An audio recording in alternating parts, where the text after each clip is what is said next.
Tools like Claude Code feel entirely different from traditional chatbots. You give it a task and it just goes to work. It runs bash commands, edits files, tests codes, loop until the job is done. But as developers, we don't like magic boxes. We want to know exactly how this machinery works.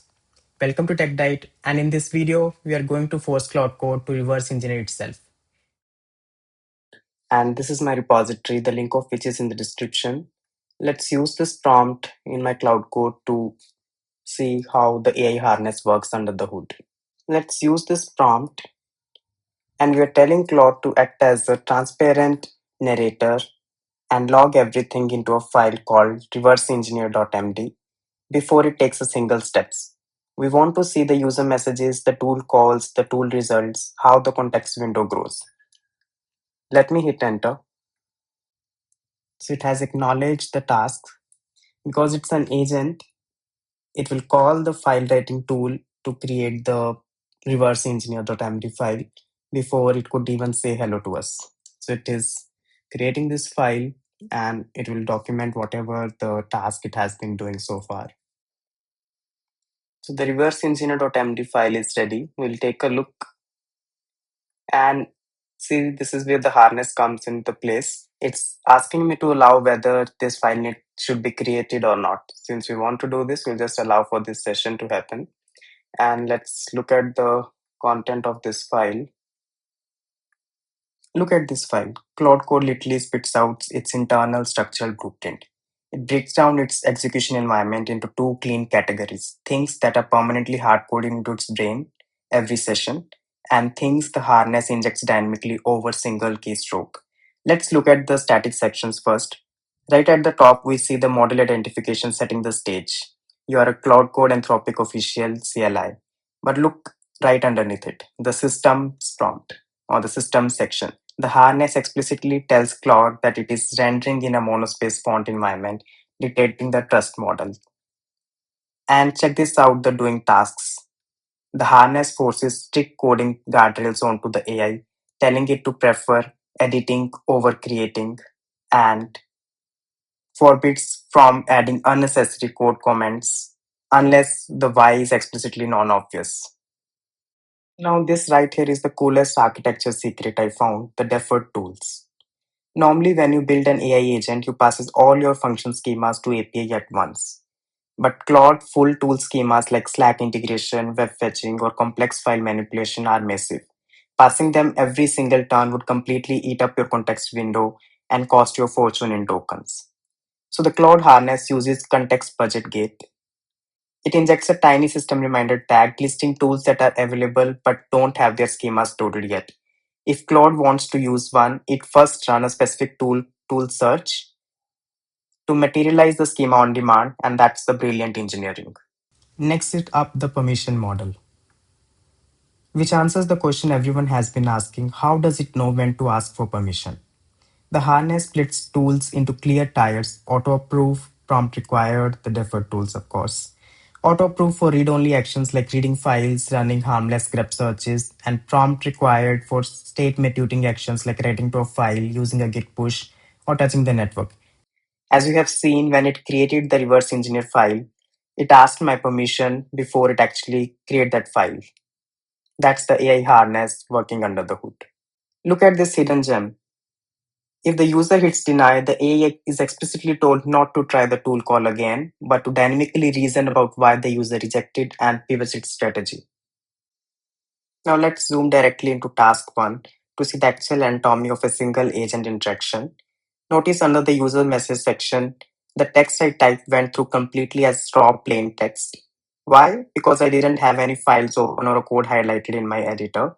If I did, the CLI harness would have dynamically wrapped my message into structural tags like the ID selection, which might include the path to my open file or the highlighted file. It just quietly appended the 3 system reminder blocks as well into the context window outside my prompt: the deferred tools to use, the skills it has access to, and what is the current date. Look at how Claude handles the very first task before it even says hello to us in the terminal. It triggers a tool call.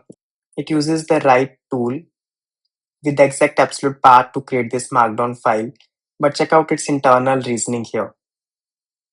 It explicitly avoids running a standard bash command like echo or a cat. The system prompt strictly forces it to use dedicated semantic tools like write over general bash commands wherever possible. It's a cleaner execution model that prevents parsing errors. Now, this right here is the ultimate takeaway for understanding the Anthropic Messages API state machine. Look at how messages array goes. It starts completely empty, and then when we get the user block containing our text, the model reads it, responds it with the payload where the stop reason is tool use. It gives a system message containing the tool use type block with the right parameters. Here is the clever part. The local CLI executes the write function on our hard drive, grabs the success status, and has to send it back to the cloud. How does it do that? It appends a new message to the array but assigns the role of user, containing the tool result type block. To the AI brain, the tool's output looks exactly like a user typing back the answer. Look at this loop visualization. To complete our simple request of saying hello and making a file, it required two full API round trips. Round 1, the request goes out and model returns a tool call to use tool write. The harness runs the tool locally and the result is appended. State goes back to the cloud. Model verifies the file exists and finally returns with the stop reason and end turn. This is exact cyclic engineering blueprint we are going to replicate inside Cursor using Gemini. Let's start writing the code. In the world of coding agents, we don't write custom code. We ask the agent to write the code for us. Let's set a prompt to generate a custom AI harness using the google-genai. It has started writing the harness.py file. Now it's documenting all of its turns into the reverse engineering MD, as we started with the initial prompt to log every task that you do. So you can look at this harness.py file that it has generated. So you see there is a system prompt. As we saw in the Claude Code, your each request is automatically appended with the system prompt. So here is the one. So it has some access to the tools, which is the bash tool. We have explicitly allowed those tools in our prompt, the read file, the write file. So it appended the tool schema, the tools to execute whenever the model says to execute the tool. It's actually running those tools. If it's a file write command, it will use that. If it's a read, it will use the Pythonic way to read the file.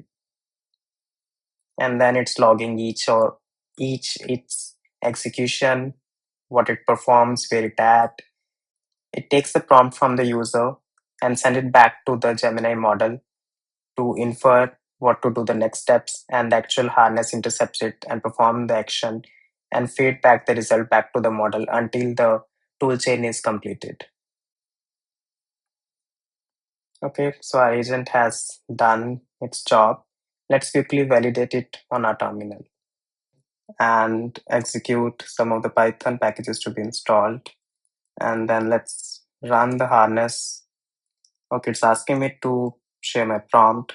Let's create a index.py file to say, let's say hello from Gemini. It says it came with the tool call, which is write call. Write on this index.py file and just add this content back to that file. And then it has finished stopping. After that, it does a tool call to check whether it is running fine or not. There's a verification loop automatically added as part of this harness. And it has successfully created the index.py file to print the hello from Gemini. So we can test that even if I go to my Python 3 index.py file, it's saying hello from Gemini. Let's see. So this is perfect Python code. It's a very simple example, but the idea was to show how simplistic harness can be created by reverse engineering the Claude code. Let's give another agentic task. To create a directory called test agent, it will go inside it, create a file called notes.txt and write hello from Gemini again. So it's again routes our request back to the Gemini 3.5 Flash model. And then it's doing its job to create this directory. It's already created. The note.txt is already created. So this is how multi-step workflow is also completed by this small custom AI harness that we have created. We just built an operational AI agent harness in less than 200 lines of code. Our script uses shell true inside sub-processes. That means whatever you or the AI types has absolute control over your computer. If the AI hallucinates a bad cleanup command, it could wipe up your project. That is why the actual harnesses agents which are out there, they are run in the safe, controlled sandbox environment and under dedicated folders.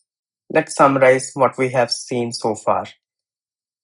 When you type some message onto your terminal, the local harness acts as the request packager.